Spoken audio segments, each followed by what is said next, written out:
Guys, Assalamu alaikum. This is MS Lakho, and you are watching MS Lakho, which is my name. And today, the topic of our discussion is USA relations with other countries. USA के दूसरे ममालिक के साथ क्या relations है, आज हम वो पढ़ेंगे। तो पहले तो आउटलाइन डिस्कस कर लें। आउटलाइन में हम क्या क्या पढ़ेंगे आज? इंट्रोडक्शन पढ़ेंगे, यूएसए के क्लोज एलीज पढ़ेंगे, पार्टनर्स पढ़ेंगे। उसमें जो है नॉर्थ अमेरिका है, यूरोप है, एशिया है, मिडिल ईस्ट है। और उसके बाद हम कॉम्प्लेक्स रिलेशंस पढ़ेंगे यूएसए के, which is with China, Russia and western relations with Iran and north Korea. उसके बाद हम कंक्लूजन पढ़ेंगे। सो बिना किसी देर के हम टॉपिक को स्टार्ट करते हैं। इंट्रोडक्शन। इंट्रोडक्शन क्या है कि बी एफ एफ एस ये क्या है कि very close friend to frenemies, a whirlwind tour of how US relations with other countries can change faster than TikTok trend. The USA state, a global power player, finds itself navigating a complex landscape of international relations. This intricate tapestry is woven with the threads of strong alliance with the neighbors like Canada and Europe, complex partnership with economic giants like China and strained ties with countries like Russia and Iran. तो आज हम पढ़ेंगे कि ये जो brief introduction है क्या है कि क्लोज एली मतलब ऐसे कहेंगे फ्रेंड से लेकर दुश्मनी तक। यूएसए के रिलेशंस जो है वो टिकटॉक के ट्रेंड से भी ज्यादा जल्दी तेज होते जा रहे हैं। कैसे कि यूएसए एक ग्लोबल पावर प्लेयर है, उसका जो रिलेशंस है, उसके स्ट्रॉन्ग अलायंसेस है कनाडा, यूरोप के साथ, कॉम्प्लेक्स रिलेशनशिप है विद रशिया, चाइना के साथ, एंड स्ट्रेंथ रिलेशनशिप है with Iran and north Korea के साथ। सो आए स्टार्ट करते हैं इससे। पहले हेडिंग थी कि allies and close partners. Close partners और अलाइज क्या है कि यहाँ पर जो है वो पहला पहला है north America. While the term North America encompass several countries, north America जो है वो several countries को encompass करता है। The United States primarily consider Canada and Mexico its close ally within the region. लेकिन यूनाइटेड स्टेट जो है वो कहता है कि मेरे जो है ना वो दो ममालिक के साथ जो है ना वो रवाबित है। क्या कौन कौन से? एक जो है कनाडा है, दूसरा है मेक्सिको। उसके बाद has a brief overview of this partnerships. Brief overview हम चेक करते हैं। कनाडा कनाडा के यूएसए के साथ क्या रिलेशन है? फॉर्मल अलायंस है।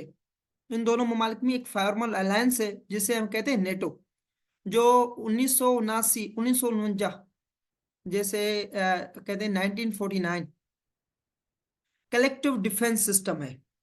बायलेटरल पार्टनरशिप है, deep economic ties and social ties, sharing world's longest undefended border, collaborating on various issues like energy, environment and security. इन दोनों ममालिक के जो है ना वो बायलेटरल पार्टनरशिप है जिसमें सोशल पार्टनरशिप्स हैं, इकोनॉमिक पार्टनरशिप्स हैं, और उसके बाद जो है ये लॉन्ग जो है एक बॉर्डर शेयर करता है यूएसए के साथ। मतलब जो कनाडा है वो लॉन्ग बॉर्डर शेयर करता है यूएसए के साथ जो गैर महफूज है।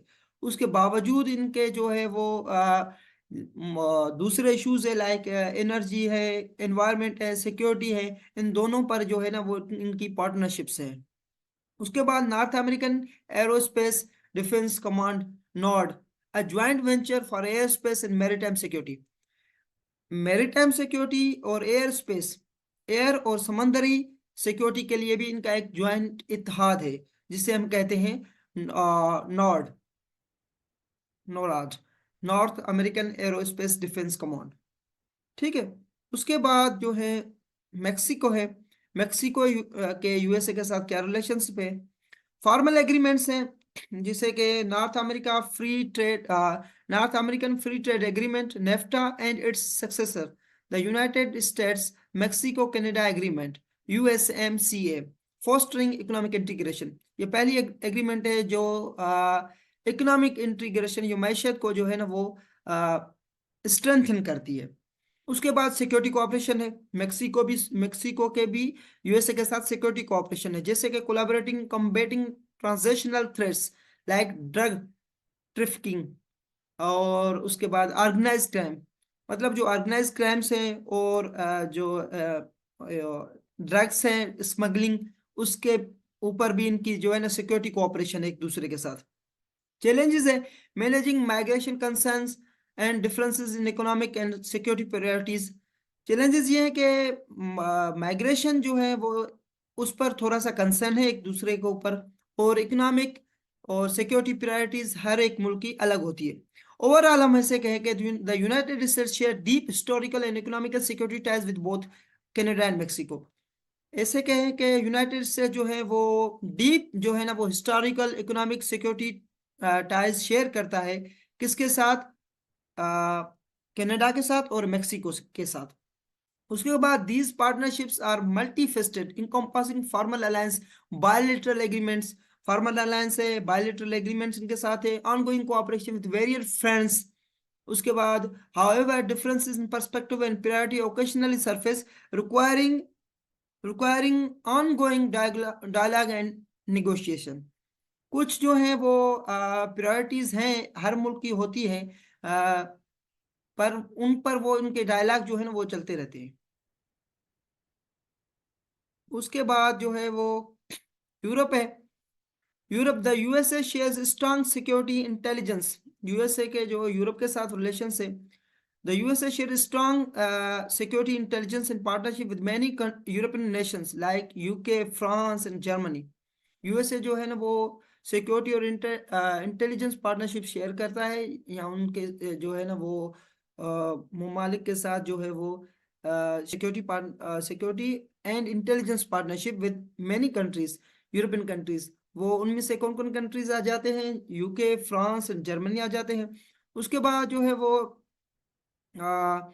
however, the differences sometimes arise in foreign policy and economic issues। differences जो arise होता है वो foreign policy, जब foreign policy की बात आती है और economic issue की बात आती है, तो हर ममालिक को अपने मफादात याद आ जाते हैं।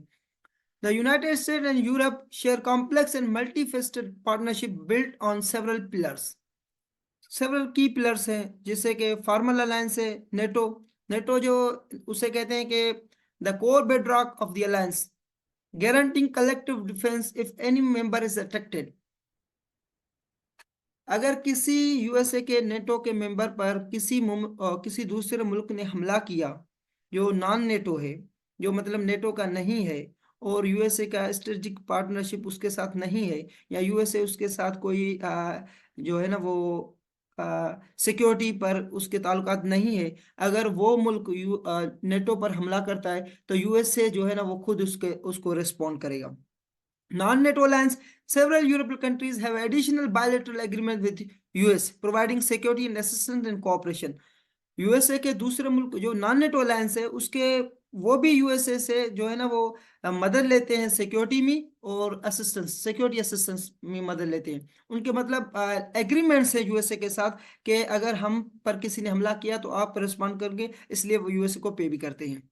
इकोनॉमिक टाइज है, लार्जेस्ट ट्रेडिंग पार्टनर्स है यूएसए के। The US and EU together account 1/3 global trade. अगर कहें कि ग्लोबल का 1/3 ट्रेड जो है वो ये मुल्क, ये यूरोपियन कंट्रीज और यूएसए आपस में करते हैं।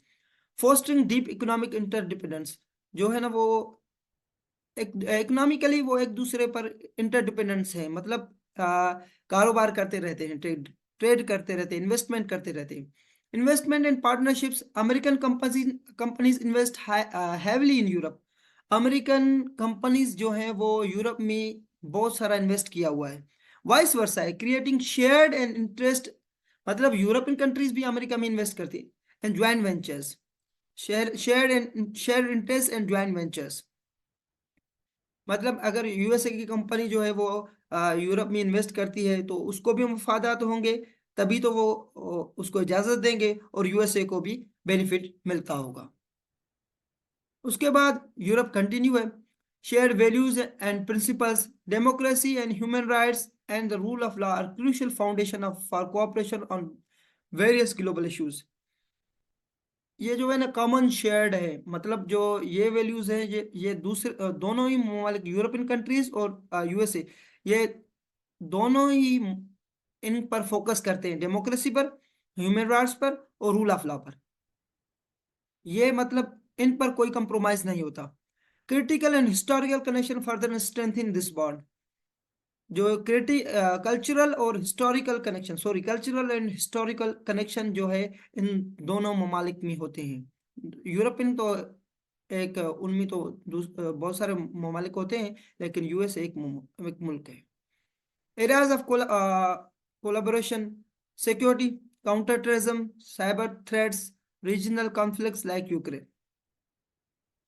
पहले पहले पहले तो ये है कि वो सिक्योरिटी पर, काउंटर टेररिज्म की बात जब आती है तो एक दूसरे के साथ है, साइबर थ्रेट्स और regional conflicts like Ukraine, Ukraine पर सब मिलकर एक हिकमत अमली तैयार करते हैं। Economic trade negotiations, sanction, regulating emerging technologies, global challenges, climate change, energy and energy security and pandemics, जैसे कि ये बीमारी अभी जो आई थी, क्या कहते हैं उसको यार, corona, corona virus.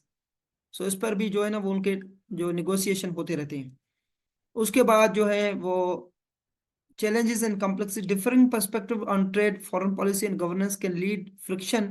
The rise of regional and powerhouses like China can present competing interest.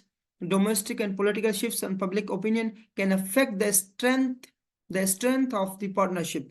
Overall, हम देखें कि the US and Europe are close allies, bound by formal alliances, deep economic ties, shared values, collaborating on various global issues, but faces some challenges and complexity that require ongoing dialogue and understanding.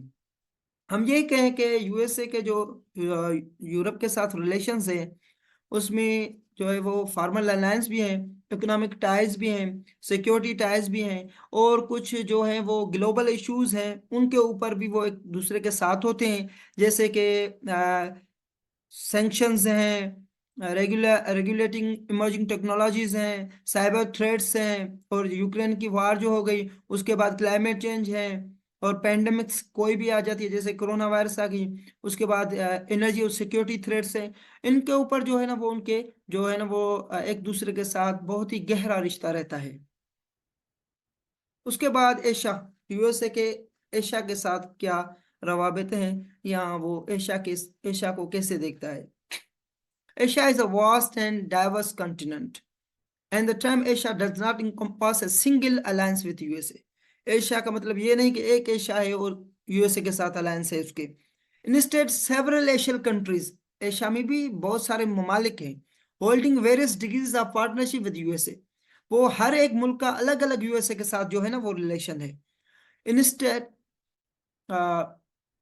shaped by a complex historical है, strategic है, economic factors है, हर एक का USA के साथ अलग अलग relationship है।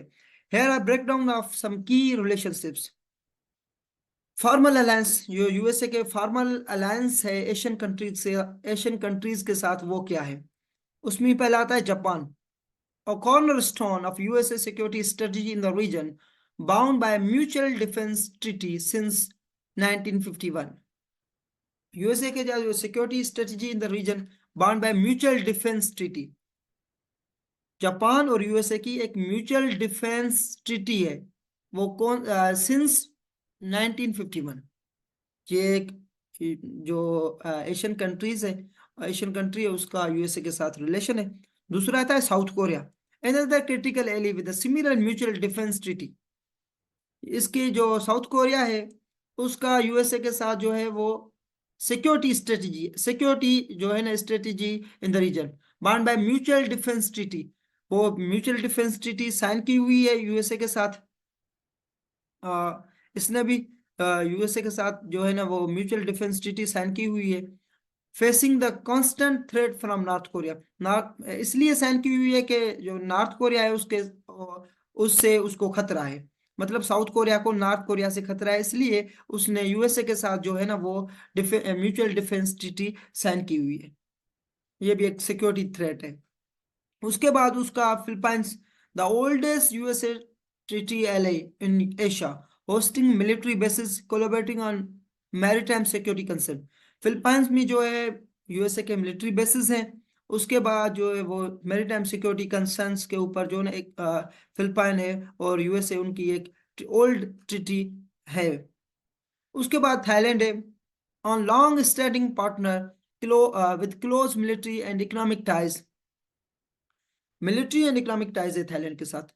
Participating in joint exercise and training programmes, वो ट्रेनिंग प्रोग्राम ज्वाइंट एक्सरसाइज भी करते हैं एक दूसरे के साथ, और ट्रेनिंग प्रोग्राम्स भी एक दूसरे के साथ जो है ना वो करते रहते हैं। उसके बाद स्ट्रेटेजिक पार्टनर्स हैं, वो कौन से हैं? Australia. Australia shares strategic interest in Indo-Pacific and collaborating on regional security and maritime issues. Strategic USA का जो स्ट्रेटेजिक पार्टनर है वो ऑस्ट्रेलिया है। वो इंडो पैसिफिक ओशन में जो है ना वो मेरीटाइम से collaborating on regional security and maritime issues, maritime issues और रीजनल सिक्योरिटी पर जो है ना वो उनके एक दूसरे के साथ रवाबित हैं।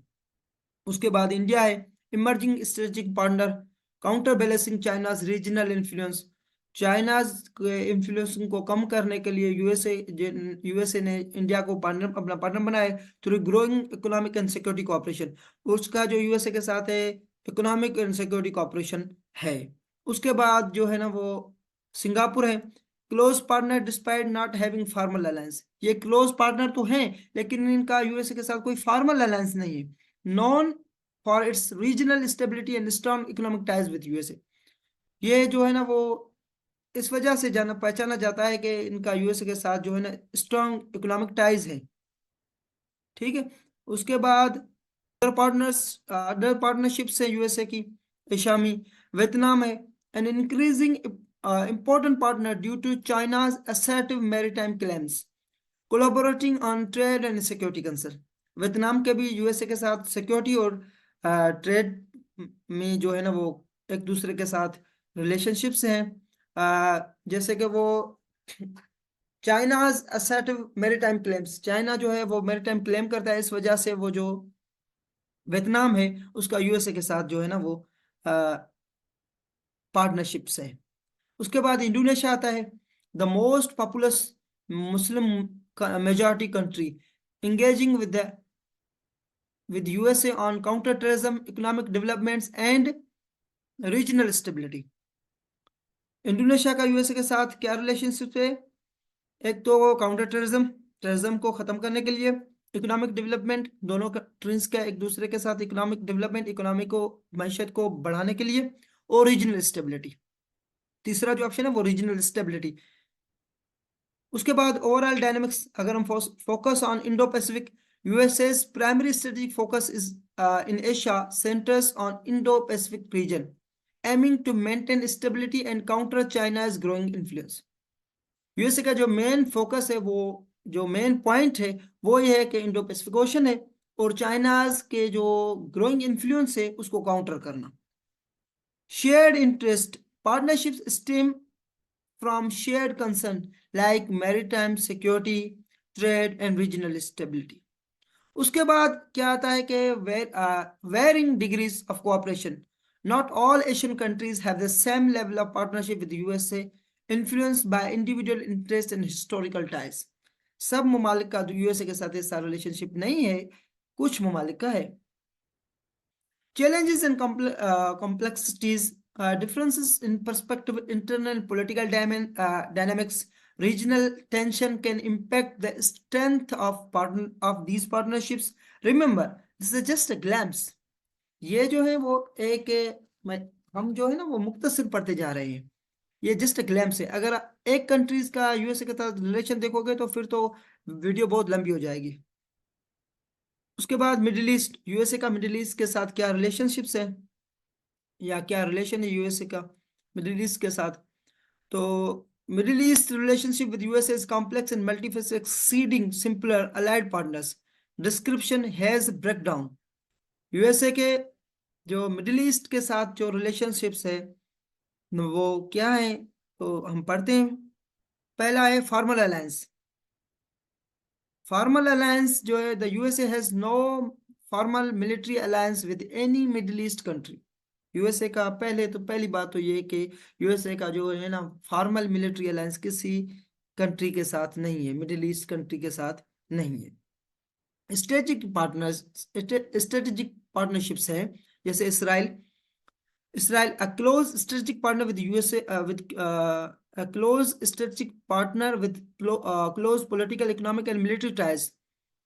The USA provides a substantial military aid and cooperates on regional security concerns. USA का जो स्ट्रेटेजिक पार्टनर है वो है इसराइल।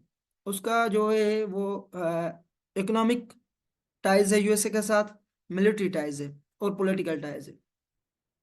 और यूएसए जो है ना वो मिलिट्री असिस्टेंस या मिलिट्री एड जो है ना वो इसराइल को बुरे वक्त में प्रोवाइड करता है। जैसे अभी भी वो गजा के मामले पर, फलस्तीनी इशू पर जो है वो एड भेज रहा है।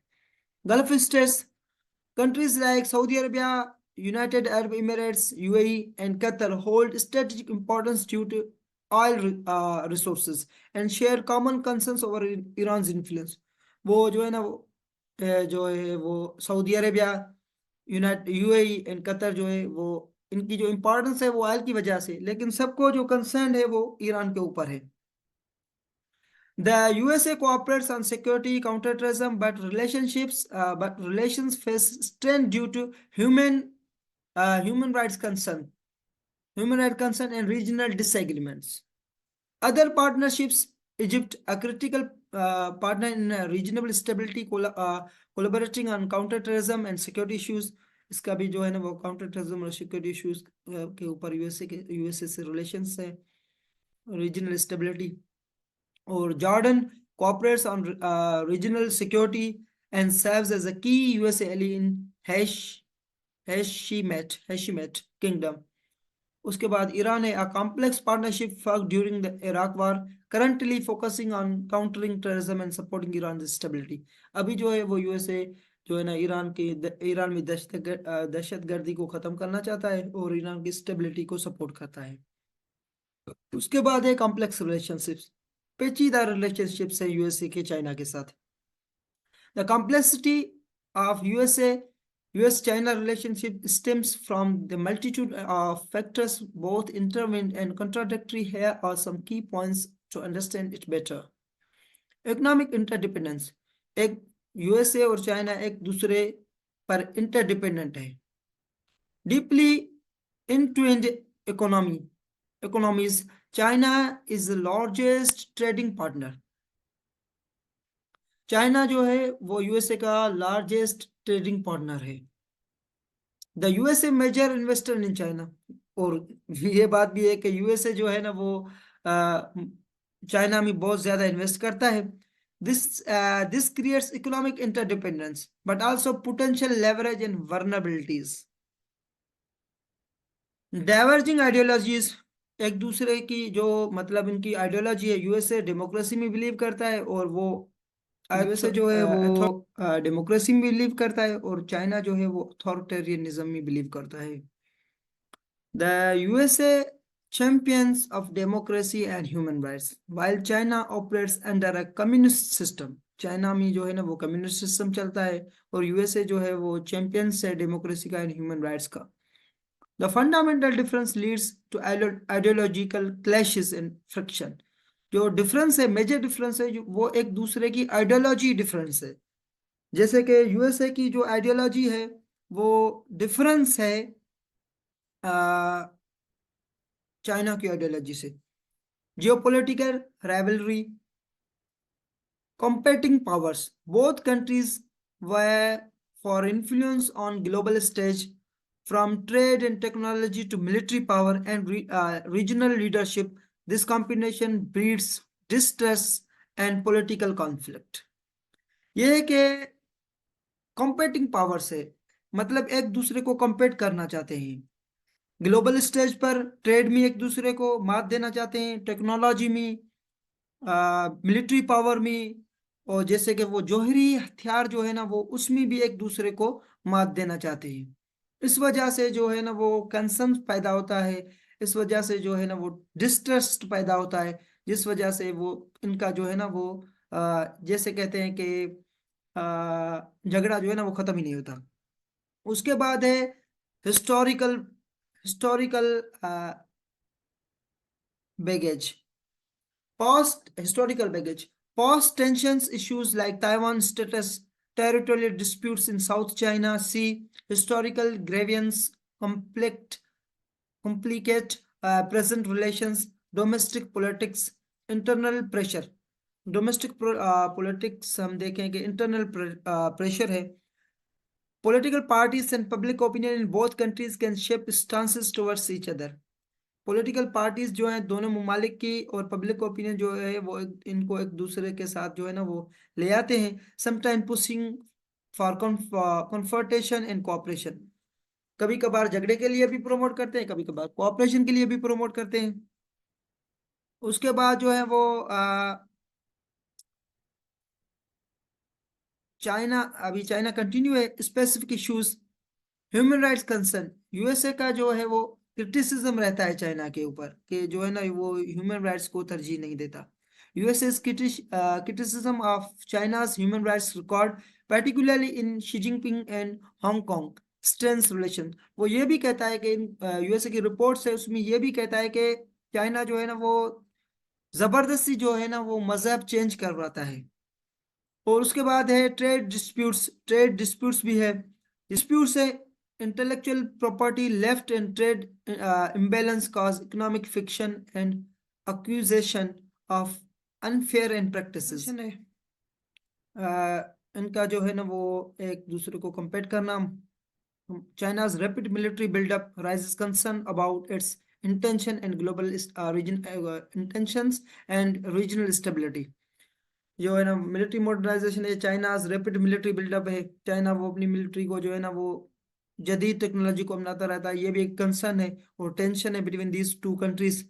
ओवरऑल हम देखें कि the US China relationship is complex dance between cooperation and competition driven by economic interdependence, ideological differences, geopolitical rivalry, historical baggage, and domestic pressure. Specific issue lies human rights and trade further complicate their dynamic. Understanding these factors is crucial to navigate these critical relationship and contribute to more stable and peaceful international order.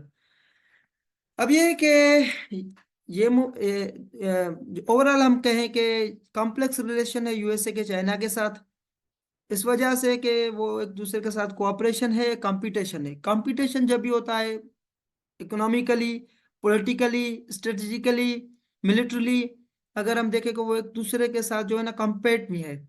China जो है USA को compete करना चाहता है और USA जो है वो चाइना को कम्पीट करना चाहता है. तो इन दोनों ममालिक में इस वजह से इनके रिलेशन जो कॉम्प्लेक्स रहते हैं. लेकिन ये भी बात है, इनके बावजूद एक बात ये भी है कि एक दूसरे के पार्टनर्स भी हैं, इकोनॉमिक पार्टनर्स. तो यहाँ पर चाइना खत्म होता है. उसके बाद रशिया, यूएसए के रशिया के साथ क्या रिलेशन है, रशिया के साथ क्या रिलेशनशिप्स है. The USA-Russia's relationship is tangled web woven from threads of history, power dynamics, and ideology and current events. Here is a closer look at some key factors contributing to its complexity. Historic baggage, Cold War legacy. पहला जो है वो cold war है. Cold war क्या है कि ये एक दूसरे के साथ जो है ना वो कोल्ड वार लड़े थे. डिकेड्स कोल्ड वार चली थी. इस वजह से भी यूएसए का जो है ना वो रशिया के साथ जो है ना वो डिस्ट्रस्ट है आपस में, वो एक दूसरे पर भरोसा नहीं करते. The decades long Cold War rivalry between the USA and the Soviet Union Russia's predecessors cast a long shadow. Suspicion and distrust remain entrenched, coloring present interaction. अब ये जो कोल्ड वार जो है वो एक मेन फैक्टर है इनका एक दूसरे के साथ एक दूसरे के साथ जो है ना रिलेशन खराब है, वो इस वजह से है कि ये कोल्ड वार भी एक फैक्टर है. उसके बाद है past interventions. Each side has a history of meddling in others' sphere of influence, creating grievance and fueling resentment. Pass intervention है, कुछ ऐसी इंटरवेंशन है जो मतलब यूएसए जो है वो रशिया में करता है या रशिया के एली के साथ करता है, और रशिया जो है ना वो यूएसए के एली के साथ करता है और या उसके स्फेयर में करता है. ये भी जो है इन वजह से भी जो है ना वो डिस्ट्रस्ट पैदा होता है, आपस में जो है ना वो अदम एतमाद पैदा होता है. उसके बाद है power dynamics. competing superpowers. Both countries aspire to global leadership. Her USA भी और रशिया भी दोनों ही चाहते हैं कि मैं लीडर ग्लोबल को लीड करूं या इस ग्लोब को लीड करूं, leading to friction and competition on numerous fronts from military might to economic influence. Military से लेकर इकोनॉमिकली हर एक कंट्री इनमें से चाहता है कि मैं जो है ना वो सुपर पावर बनूं. Nuclear threats, both possess vast nuclear arsenals, rising the chilling specter of mutually assured destruction and influencing on geopolitical calculations. Nuclear threat है, दोनों कंट्रीज जो है ना वो उनके पास जो है ना पूरी दुनिया के पास इतना न्यूक्लियर वेपन्स नहीं है जितना इन दोनों के पास है. सो ये भी जो है ना वो मतलब पूरी दुनिया को ही मतलब जो है ना वो डिस्ट्रैक्ट कर सकते हैं. इस वजह से इन दोनों में जो है ना वो ये भी कंपटीशन चलता रहता है कि जो है ना रशिया के पास ज्यादा वेपन है, न्यूक्लियर वेपन है, या यूएसए के पास ज्यादा है. तो इस वजह से भी जो है ना कंपटीशन चलता रहता है इन दोनों में. और ये भी एक वजह है कि न्यूक्लियर जो है ना थ्रेड्स की वजह से जो है ना वो एक दूसरे के साथ जो है वो इनके जो ताल्लुकात हैं वो खराब रहते हैं. उसके बाद है आइडियोलॉजिकल डिफरेंस. आइडियोलॉजिकल डिफरेंस क्या है? Democracy versus authoritarianism. वही वजह है कि यूएसए जो है ना वो डेमोक्रेसी में बिलीव करता है और चाइना की तरह रशिया जो है ना वो अथॉरिटेरियनिज्म में बिलीव करता है. The USA champion of democracy and individual rights while Russia leans toward the authoritarianism and centralized control. This fundamental clash creates tension and limits cooperations. अगर मेरे ख्यालात आपके साथ नहीं मिलते तो जाहिर सी बात है आपका जो मुझके साथ मेरे साथ जो ताल्लुक होगा वो मतलब इतना ज्यादा या इतना गहरा नहीं होगा. तो वही बात है कि ख्यालात जो है ना वो एक आइडियोलॉजिकल डिफरेंस है यहाँ पर. क्या कि यूएसए जो है वो डेमोक्रेसी में बिलीव करता है और जो रशिया है वो अथॉरिटेरियनिज्म में बिलीव करता है. तो इन दोनों की आइडियोलॉजी डिफरेंस है. अगर आइडियोलॉजी डिफरेंस है तो यहाँ पर जो है ना उनके ताल्लुकात जो है ना वो खराब है.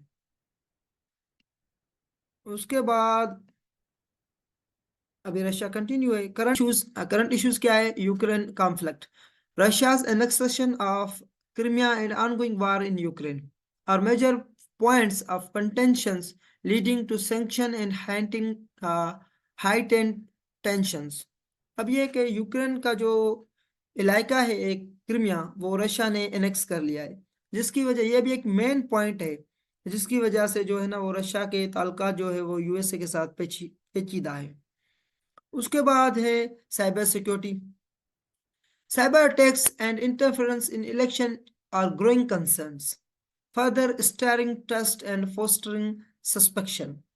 साइबर सिक्योरिटी का भी एक इशू है, जैसे कि यूएसए ब्लेम करता है कि रशिया जो है ना जब इलेक्शन होती है तो उसमें साइबर सिक्योरिटी के साथ इंटरफेरेंस करता है और टेक्नोलॉजी के साथ जो है ना उसके रिजल्ट बदलता रहता है. इस वजह से भी जो है ना इनके एक दूसरे के साथ ताल्लुकात जो है वो पेचीदा है. उसके बाद human rights. USA often criticize Russia's human rights record, creating friction and undermining potential collaboration. Human rights के ऊपर भी इनका एक दूसरे के साथ जो है ना वो राइवलरी है. Beyond these broad themes, several other factors contribute to the complexity. इनके बाद भी जो है ना वो ये भी कुछ है कि domestic politics, internal politic pressure in both countries can influence their stance toward each other. Internal political pressure है बोथ कंट्रीज में, pushing for cooperation and confrontation depending on the circumstance. Internal जब भी मतलब एक इनके पॉलिटिकल पार्टीज हैं दोनों ही ममालिक में, वो कभी कभार तो कोऑपरेशन की तरफ बढ़ाते हैं एक दूसरे को और कभी कभार झगड़े की तरफ. Specific disagreements, issues like arms control, missile defence, regional conflicts and add further layer of complexity to the relations. उसके बाद जो है वो इनके जो डिसएग्रीमेंट्स है, स्पेसिफिक डिसएग्रीमेंट्स, वो आर्म कंट्रोल के ऊपर है, मिसाइल डिफेंस के ऊपर है, रीजनल कॉन्फ्लिक्ट है। ये भी इनके वजह, इस वजह से भी जो है ना वो इनके रिलेशंस जो है ना उनमें वो डिस्ट्रस्ट पैदा होता है। Economic interdependence, despite their differences economic ties still exist, creating some level of shared interest and potential leverage. इन सब के बावजूद भी अगर कोई कहता है कि यूएसए का रशिया के साथ बिल्कुल भी ताल्लुकात नहीं है तो वो गलत है। यूएसए का जो है रशिया के साथ ताल्लुकात हैं इकोनॉमिकली, वो अभी भी एक दूसरे के ऊपर इंटरडिपेंडेंस है। Understanding this complex web of factor is crucial. In जो है ना वो इसको समझना जो है ना वो बहुत ही अहम है। ग्लोबल इम्प्लीकेशन, ग्लोबल इम्प्लीकेशन क्या है कि the Russia USA Russia relationship has significant global ramification impacting on international security and stability cooperation. अगर ये ममालिक एक दूसरे के साथ झगड़ते रहेंगे तो इंटरनेशनल सिक्योरिटी के लिए थ्रेट होता है। उसके बाद जो है वो potential for conflict, miscalculation, misunderstanding and escalations in existing relation could lead to unintended consequences with danger implication. अब ये है कि अगर ऐसे ही मिसकैलकुलेशन मिसअंडरस्टैंडिंग चलती रही तो ये बहुत ही डेंजर होगा दुनिया के लिए, पूरे दुनिया के लिए। यहाँ पर डायलॉग होना चाहिए। Despite the challenges maintain opening open channel for communication and finding areas of collaboration remain essential for managing this complex relations and mitigating risks। अगर ये कहते हैं कि ये दुनिया के जो है ना वो दो ऐसे ममालिक है जिससे हम कहते हैं कि सुपर पावर कंट्रीज, और अगर वीटो पावर भी इन दोनों के पास भी है, और अगर ये दोनों आपस में लड़ते रहेंगे तो मिसकैलकुलेशन, मिसअंडरस्टैंडिंग, डिस्ट्रस्ट जो है ना वो पैदा होता रहेगा। इस वजह से जो है ना वो दुनिया की सिक्योरिटी को भी थ्रेट हो सकता है, दुनिया की स्टेबिलिटी को भी थ्रेट हो सकता है। क्यों थ्रेट हो सकता है? इस वजह से कि दोनों के पास जो है ना वो हाईली मतलब वेपन है, न्यूक्लियर वेपन है, और दोनों के पास ज्यादा तादाद में न्यूक्लियर वेपन है। इस वजह से यहाँ पर डायलॉग होना चाहिए। अगर डायलॉग नहीं होगा तो ये दुनिया के लिए खतरे का बायस बन सकता है। उस वजह उसके बाद स्टर्न रिलेशंस हैं यूएसए के स्टर्न रिलेशंस किसके साथ है? किस विद ईरान। यूएसए के जो है ना वो स्टर्न रिलेशंस है, मतलब ईरान के साथ जो है ना वो खराब ताल्लुकात हैं। वो क्यों है, उनकी वजह क्या है, हिस्ट्री क्या है, कुछ फैक्टर्स क्या है, वो हम पढ़ेंगे आज। The strained relation between the USA and Iran has long complex history fueled by the several key factors. Historical baggage उसमें क्या है कि 1979 revolution, the Iranian revolution of 1979, which toppled the USA-backed Shah and established an economic republic and marked a turning point. The revolutionary stormed the USA embassy, holding the hostage for 444 days, deeply embittering both sides. USA Iran में जो एक revolution आया था 1979 में, जो उसने वो मतलब जो शाह की रजा शाह पहलवी की जो है ना हुकूमत गिराई थी, यूएसए उसको सपोर्ट करता था, और यूएसए की एम्बेसी पर भी धावा बोल दिया था। 444 डेज जो है ना वो उसको मतलब बंद करके रखा था। इस वजह से दोनों ममालिक में जो है ना वो ये एक वजह है कि जिस वजह से जो है ना वो डिस्ट्रेस पैदा हुआ है। क्या वजह? वजह ये कि जो रजा शाह पहलवी था वो प्रो अमेरिकन था, और मतलब इस्लामिक वैल्यूज के कुछ अगेंस्ट था, जिस वजह से उसकी हुकूमत जो रजा शाह पहलवी को जो है ना अमेरिका सपोर्ट करता था क्योंकि वो प्रो अमेरिकन था। और रजा शाह पहलवी की हुकूमत जो 1979 में रिवॉल्यूशन आया था उसमें रजा शाह पहलवी की हुकूमत जो है ना वो गिर गई थी, जिस वजह से एक टर्निंग पॉइंट कहा जाता है। और वहां पर जो है ना वो 444 डेज जो है ना वो उसकी एम्बेसी, यूएसए की एम्बेसी को जो है ना वो उन्होंने मतलब होस्टेज में रखा था, अंडर कंट्रोल रखा था। उसके बाद है Iran Iraq war. The USA supported Iraq during the Iran Iraq war 1918 to 1988, fueling distrust and suspicion in Iran. Iran Iraq war हुई थी 1980 to 1988। उसमें जो है ना वो यूएसए ने इराक को सपोर्ट किया था। जिस वजह से भी इन दोनों ममालिक में जो है ना वो एक दूसरे पर जो है ना वो इतबार नहीं रहता। यूएसए सैंक्शन, तीसरी वजह यह है कि यूएसए ने सैंक्शन इम्पोज किए हुए aimed at curbing its nuclear program and supporting human rights. But these have a significant impact on Iranian economy and public opinion. USA, तीसरा फैक्टर ये है कि यूएसए ने जो है ना वो सैंक्शन इम्पोज किए हुए हैं ईरान के ऊपर, जिस वजह से जो है ना वो ये कहता है कि ईरान के न्यूक्लियर प्रोग्राम को खत्म करना चाहता है और ह्यूमन राइट्स को प्रमोट करना चाहता है यूएसए। और ईरान जो है वो अपने न्यूक्लियर पावर को जो है ना वो कंटिन्यूसली बढ़ा रहा है, जिस वजह से आपस में इन दोनों के ताल्लुकात खराब है। और उसके बाद ये है कि आइडियोलॉजिकल डिफरेंसेस ये है कि democracy versus थ्योरेक्रेसी।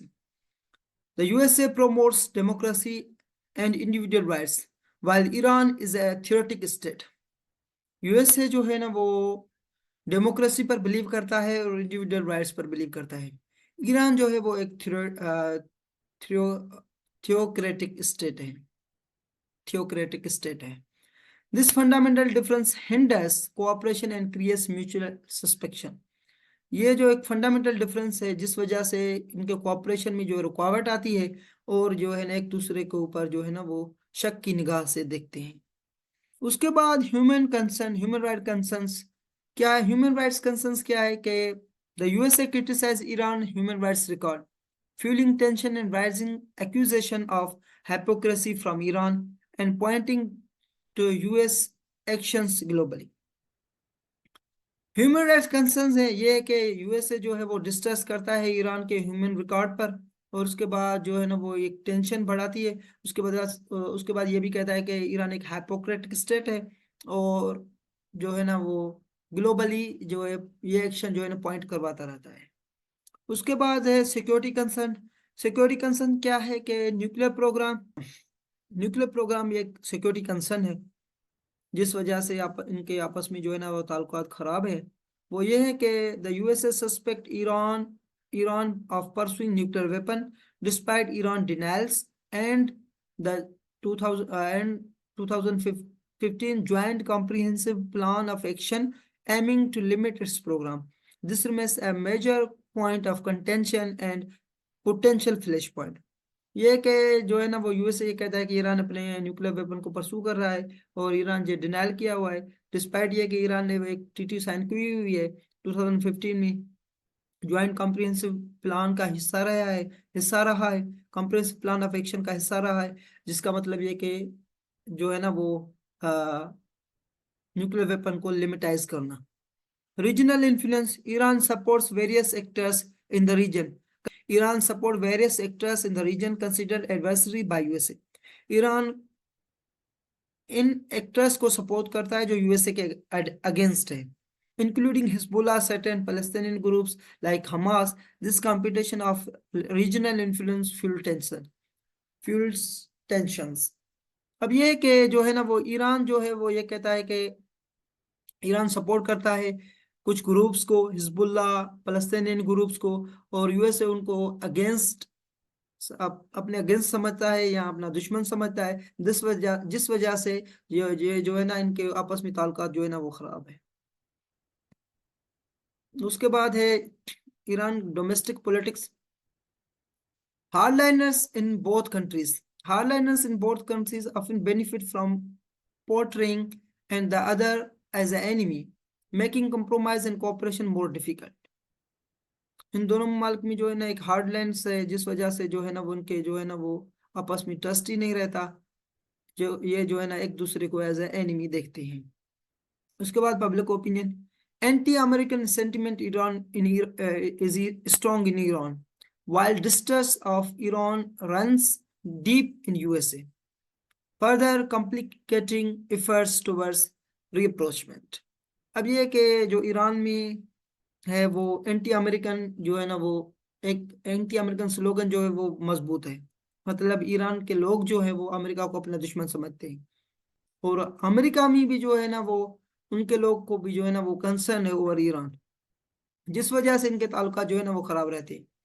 Current tension, JCPOA withdrawal.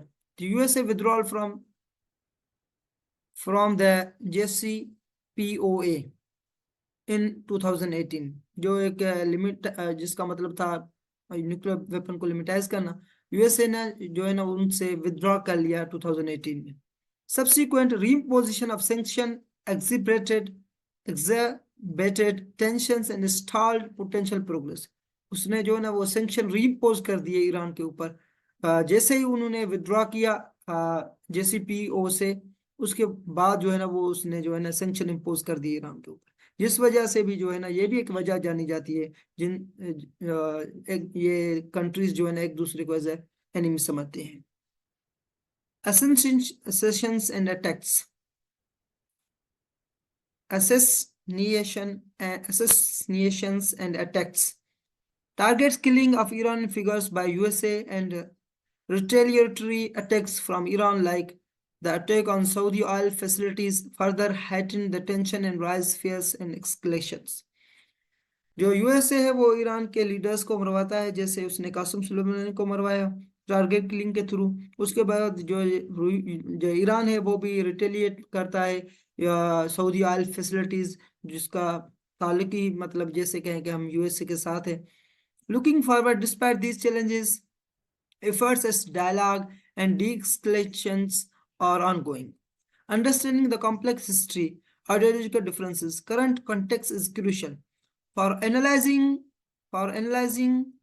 strained US relations and finding potential paths towards a more stable future. इनके बावजूद भी जो है ना वो एक दूसरे मतलब डायलॉग करना चाहिए, और ये जो है ना वो इन चैलेंजेस के बावजूद भी जो है ना वो डायलॉग जो है वो ऑनगोइंग है।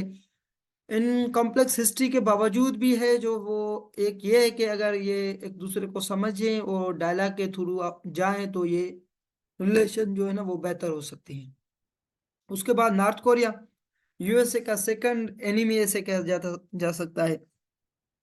The strained relationship between the USA and North Korea has a long, complex history rooted in several key factors. Historical baggage, Korean War. Korean War क्या है कि 1950 to 1953, the war ended in armistice and not a peace treaty, leaving the Korean peninsula technology divided and tension simmering for decades. एक Korean war factor है। दूसरा क्या है, nuclear programme. North Korea's pursuit of nuclear weapons seen by the USA as a threat to the regional security and proliferation fuel distrust and raises fears of potential conflict. जो north Korea है वो अपने nuclear programme को बढ़ा रहा है, जिसका USA को एक थ्रेट है। वो कहता है कि ये एक सिक्योरिटी थ्रेट है रीजनल को, जिस वजह से जो है ना इन दोनों के ताल्लुकात जो है वो खराब है। उसके बाद ideological differences, communist regime versus democracy. US जो नॉर्थ कोरिया है वो प्रो चाइना है, और यूएसए जो है ना वो डेमोक्रेसी में बिलीव करता है।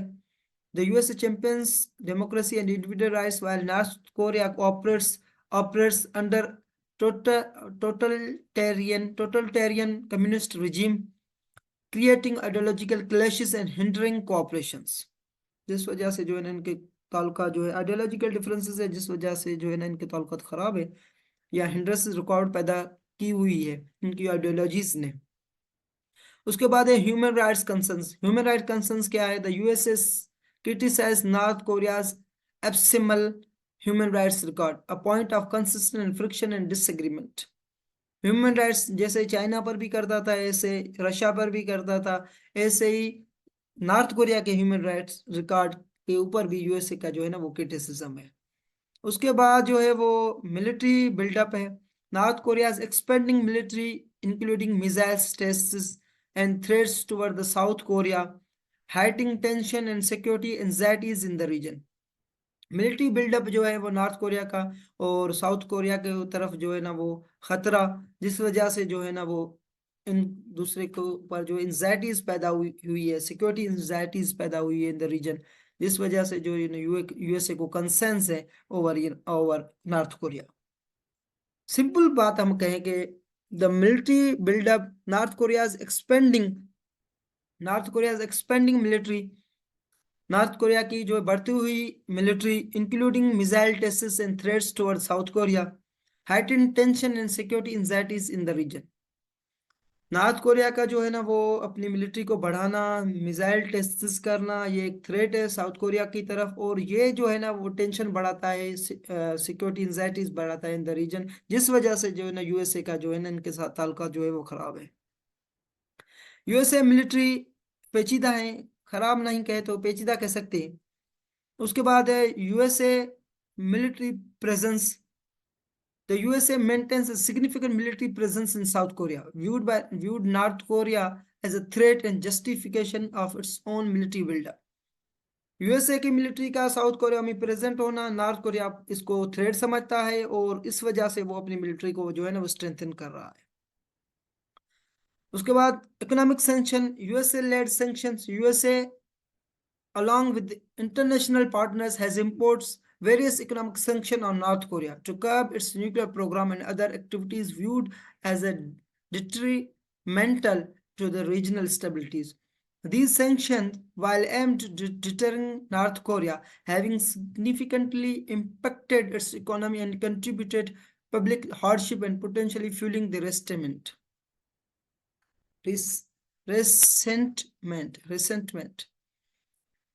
ये भी एक बात है कि यूएसए ने जो है ना वो नॉर्थ कोरिया पर सैंक्शन इम्पोज किए हुए उनके पार्टनर्स के साथ उसको जो है ना न्यूक्लियर प्रोग्राम को कर्ब करना चाहता है और रीजनल में स्टेबिलिटी पैदा करना चाहता है, जिस वजह से जो है ना वो नॉर्थ कोरिया की इकोनॉमी भी जो है ना वो इम्पेक्टेड की हुई है यूएसए के सैंक्शंस ने, जिस वजह से जो है ना वो एक जो है ना कहते हैं कि उलझाव पैदा हुआ है उनके अवाम में, नॉर्थ कोरिया में यूएसए के खिलाफ।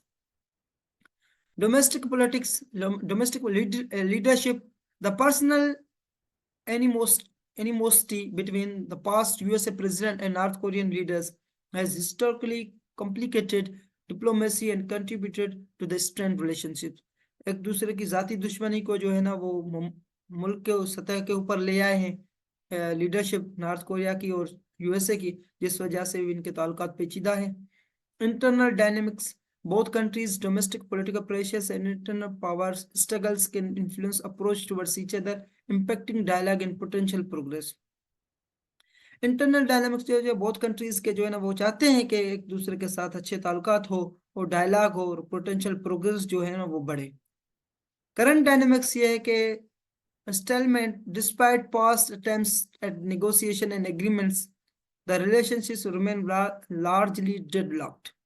With ongoing nuclear concerns जो बढ़ता रहा, इस वजह से जो है ना वो निगोशिएशन जो है ना वो ठप हो गए हैं, या जो एग्रीमेंट की हुई है निगोशिएशन में वो भी खत्म हो गई है। Limited communication, occasional provocation and maintaining the tension.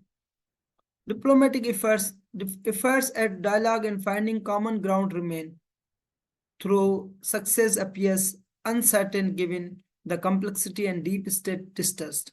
Understanding this complexity and ongoing dynamics is crucial for analyzing the strained US and North Korea relationships, potential paths towards more stable future. However, the situation remains fluid and close attention to development is necessary to stay informed and ever evolving situation. ये तो simple है, इसको define करने की जरूरत ही नहीं है। उसके बाद कंक्लूजन की तरफ आते हैं। The tapestry of USA relations with other countries is woven with trade, cooperation, competition, complexity. From formal alliance in Asia, nuanced partnership in Middle East, and strained interaction like those with Iran, North Korea, each relationship is unique and driven by a specific blend of history, ideological, economics, and current events. Understanding these intricate dynamic is crucial, not just navigating the diplomatic landscape of the contemporary world, but also fostering peace and stability and mutual prosperity. While challenges abound, acknowledge the diverse interests and perspective at play is a critical step towards building bridge, finding common ground. Remember, this is just a glimpse into the vast dynamic world of USA foreign relations, further exploration of individual relationships and their historical, political, economic, and context is essential for gaining deeper understanding of the chessboard and the role of USA plays on it. अब ये है कि USA के जो relations हैं वो cooperation के ऊपर थे, कंपटीशन के ऊपर थे, कॉम्प्लेक्सिटीज थी। अब ये कि यूएसए के किन ममालिक के साथ, जैसे यूरोपियन कंट्रीज, कनाडा और मेक्सिको के साथ अच्छे रिलेशनशिप्स थे। यूरोपियन कंट्रीज के साथ अलायंसेस है, NATO alliances, non NATO alliances भी कुछ थे। और उसके बाद स्ट्रेंड रिलेशनशिप्स है नॉर्थ कोरिया और ईरान के साथ। कॉम्प्लेक्स पेचीदा रिलेशनशिप्स है with world powers like USA, like Russia and China. अब ये है कि जो रिलेशनशिप है वो कुछ जो है वो एशिया में, तो वो सिक्योरिटी अलायंसेस भी थे, सिक्योरिटी एग्रीमेंट्स भी थी। तो यही एक खुलासा है कि यूएसए के किन ममालिक के साथ अच्छे ताल्लुकात थे, किन ममालिक के साथ जो है ना वो बुरे ताल्लुकात थे, किन ममालिक के साथ पेचीदा ताल्लुकात थे, किन के साथ तो बिल्कुल ही मतलब जो है ना वो ताल्लुकात ही खराब है। तो यहाँ पर एक लेक्चर खत्म होता है। तो मेरे चैनल को सब्सक्राइब करें, लाइक करें और press the bell icon. Thank you so much.